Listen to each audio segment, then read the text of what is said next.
क्या कभी आपके साथ भी ऐसा हुआ है कि किसी कंपनी के सिक्योरिटी गार्ड आपको देख के सामने से बोले हाँ, आपसे यहाँ पे काम नहीं हो पाएगा? नहीं हुआ ना आपके साथ, लेकिन मेरे साथ हुआ। लास्ट वीडियो को लास्ट तक देखना, ठीक है। कल हम गए भोसरी MIDC में टिक वेल्डिंग के लिए जॉब ढूंढने के लिए, ठीक। हम MIDC में गए, कंपनी के सामने गए, और कंपनी के सामने गेट पे बैठे थे सिक्योरिटी गार्ड। मैंने उनको बोला, मामा गुड मॉर्निंग मामा, मैं टिक वेल्डर हूँ, अब मुझे टिक वेल्डिंग के लिए काम की ज़रूरत है, क्या कंपनी को टिक वेल्डर की रिक्वायरमेंट है? तो उन्होंने बोला टिक वेल्डर की रिक्वायरमेंट है, लेकिन आपसे आप यहाँ पे काम नहीं कर पाओगे, आपसे यहाँ पे काम नहीं हो पाएगा, ऐसा उन्होंने बोला मुझे। तो मैंने ऐसा उनसे पूछा, मामा ऐसा क्यों है?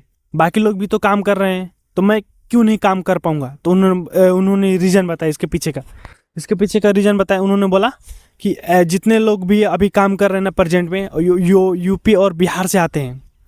तो मैंने उनसे बोला कि मामा वो लोग भी बिहार से है, यूपी से है, मैं भी बिहार से हूँ, ठीक। तो उन्होंने बताया, बोला कि देखो वो लोग बिहार से है, तुम भी बिहार से हो, लेकिन तुम्हारे में और उनमें अंतर है, बहुत सारा डिफरेंस है, उन्होंने बताया। तो मैंने पूछा ऐसा क्यों है? तो बोला देखो, जो हमारी कंपनी में आते हैं वो साइकिल से आते हैं और तुम्हारे पास बाइक है, ठीक, ऐसा उन्होंने बोला। तो और भी पूछा, मतलब ऐसा क्यों हम, और फिर दोबारा पूछा कि मतलब क्यों, मतलब उनके पास साइकिल से हमारे पास बाइक है तो हम क्यों नहीं कर पाएंगे काम? तो उन्होंने बताया कि देखो, जो हमारी कंपनी में अभी प्रेजेंट में काम करते हैं लोग, उनकी सैलरी ज़्यादा नहीं है, उनकी सैलरी 600 से 700 के बीच में है।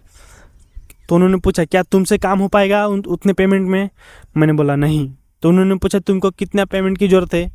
तो मैंने बोला पर डे का 8 घंटे का 1200 से 1300 के बीच में मुझे चाहिए। तो उन्होंने बोला कंपनी इतना नहीं दे पाएगी, दूसरी कंपनी देख लो। और फिर हम वहाँ से चले आए घर।